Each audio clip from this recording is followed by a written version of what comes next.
What's up, guys? Today we're talking Season 7, Episode 1 of Game of Thrones.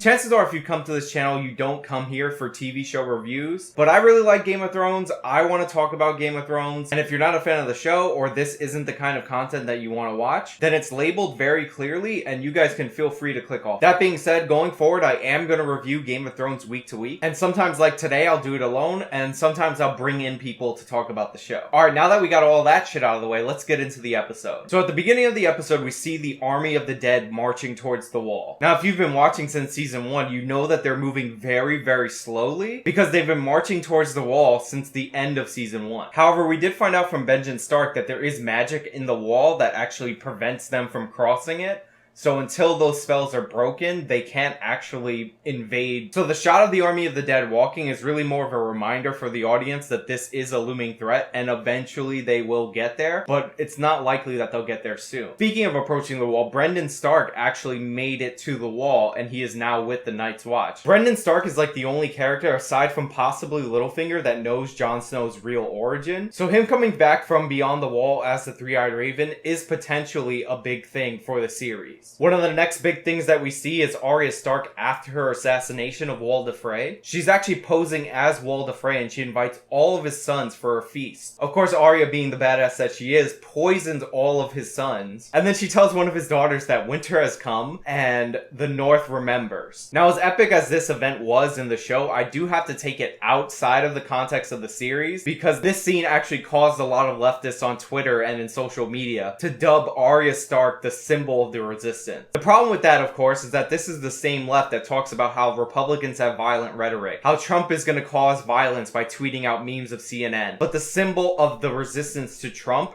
is going to be a girl that assassinates political leaders. Seriously, if you're on the left, can you not ruin Arya Stark or Game of Thrones? Everybody that I know loves the series, no matter where they fall on the political spectrum. Everybody that I know loves Arya Stark as a character.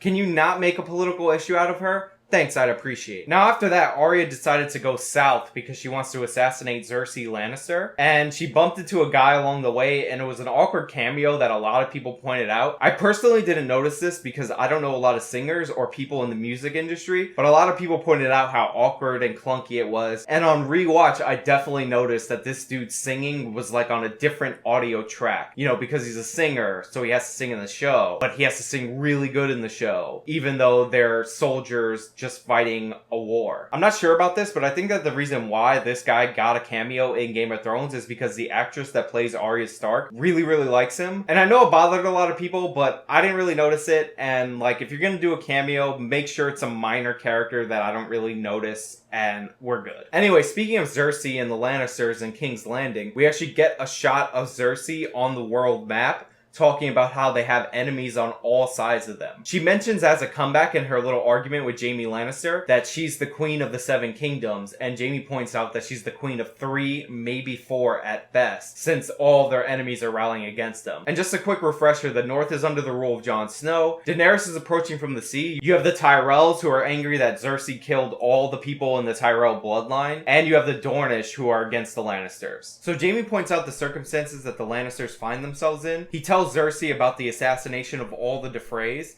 and he points out that they need allies in the worst way. And that brings us to Uncle Greyjoy, aka Sabretooth from X-Men Origins Wolverine. He comes to King's Landing seeking marriage from Cersei. You learn about the disdain that everybody has for the Ironborn, which I believe was also touched on when Jaime Lannister met Theon in Season 1. And basically, Uncle Greyjoy promises Cersei a gift that will prove his loyalty. Not sure what that is, but we'll find out. We also get an update on the Hound and the Brothers Without Banners. They actually return to the home where the Hound and Arya stayed for a little while, and then the Hound ended up robbing the guy, and they find him and his kid dead in the home. Honestly, I like the Hound. He's an interesting character and everything, but the Brothers Without Banners are super boring to me, so that's pretty much it. We also get an update on Sam studying to be a maester. We see Ser Jorah stick his arm out, and it's all stony and icky, and basically he's been seeking treatment with the maesters. I'm actually pretty sure that Ser Jorah is gonna get cured. I feel like he's gonna get cured by the Red Woman. I'm not sure if it's confirmed that this is how Stannis' daughter got killed, but Stannis' daughter had the sickness on her face, and Stannis scoured the earth for a cure for his daughter, and he ended up marrying the Red Woman, and I'm pretty sure the two are connected, even if it wasn't explicitly stated. If you remember from the finale of season 6, the Red Woman is heading south, so I think she is going to somehow wind up curing Ser Jorah. Or maybe he'll die miserably and in pain. Who the fuck knows? Anyway, Sam sneaks into the secret part of the library, finds out that Dragonstone, the Targaryen home, is built on a mountain made of dragonglass. Dragonglass cures the White Walkers. Sam was sent to find a way to defeat the White Walkers, so this is obviously super important. And then we have the most interesting stuff for me, and that's the stuff with Jon Snow sitting at the table after he's been declared the King of the North. He makes the decision that everybody will be trained in battle, men or women, boy or girl. Lady Mormont supports him. There's a little dispute, but that's not that big of a deal. What's actually a big deal is Jon gets into his first little power struggle with Sansa. You see, there are northern families that sided with the Boltons, the Castarks, and the Ambers, and Sansa wants them punished for siding with the Boltons. Give the castles to the families of the men who died fighting for you. Jon disagrees. He points out that the actual traitors died on the battlefield, and it makes no sense to punish the family for the sins of one member of the family. Sansa's argument is that Jon should punish those who betray him and reward those families that are loyal to him. Jon ends up looking at her like, bitch, I was declared the King of the North. You were not declared the Queen of the North. End of conversation. But I will not punish a son for his father's sins, and I will not take a family home away from a family it has belonged to for centuries.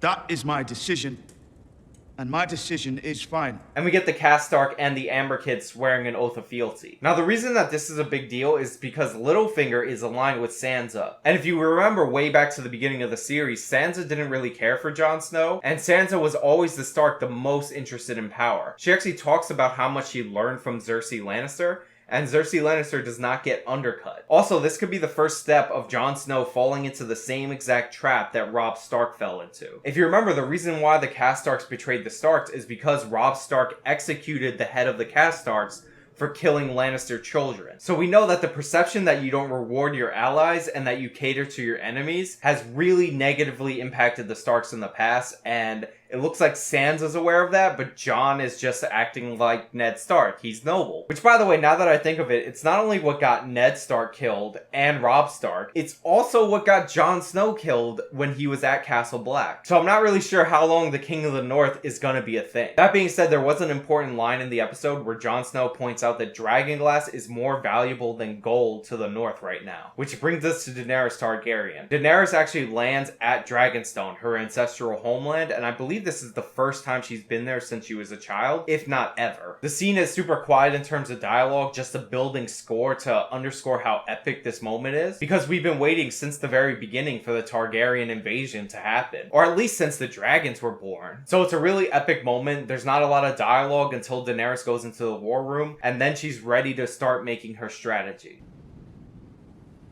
Shall we begin? All in all, I really enjoyed this episode. It set up a lot of things that will pay off later, which is what a first episode of a season is about to do. But it also opened and closed with really epic moments. Arya Stark assassinating the Freys and Daenerys landing at Dragonstone. Now, as for the preview of next week's episode, I don't really want to get into previews too much, but there was one moment that I do want to point out, and that's the little misdirect that was thrown our way. We get a moment where a member of the North is screaming how you can never trust a Targaryen, and then it's a quick cut to Jon, because as we know now, Jon is half Targaryen, and it's supposed to do one of two things. Number one, if you're dumb, you're supposed to think that in the next episode, Jon finds out his true origins. Number two is for the people that are actually paying attention. Basically, in the next episode, Jon Snow will probably find out two things. Number one, that Daenerys has landed at Dragonstone, and number two, that Dragonstone is basically a mountain of dragonglass. So when that guy's yelling about never being able to trust the Targaryen, he's probably yelling that at Jon in reference to Daenerys, because Jon would most likely cut a deal for the dragonglass because it's that epic. Of course, if you know the history of Game of Thrones, you'll know that Ned Stark's father and Ned Stark's older brother were assassinated by the Mad King. Most of the world believes that Rhaegar Targaryen kidnapped Lyanna Stark, Ned's sister, raped her, and killed her. So the hatred for the Targaryens in the North is definitely definitely a powerful thing. That being said, it was stated way back when Robb Stark was declared the King of the North that the Northerners bow to the dragons, that they don't bow to Southern kings. So the fact that Daenerys has dragons might change some opinions in the North, but who knows. Anyway, that's all I really have for you guys today. It was a good episode, very setup heavy. It was book-ended with 2 epic moments, and I feel like Jon Snow is starting to sow the seeds of his own destruction. Again. If you like this video, then please show me by leaving a like. You can join the conversation by leaving a comment below. Subscribe for more content. Support me on PayPal. This has been me talking about Game of Thrones. Until next time.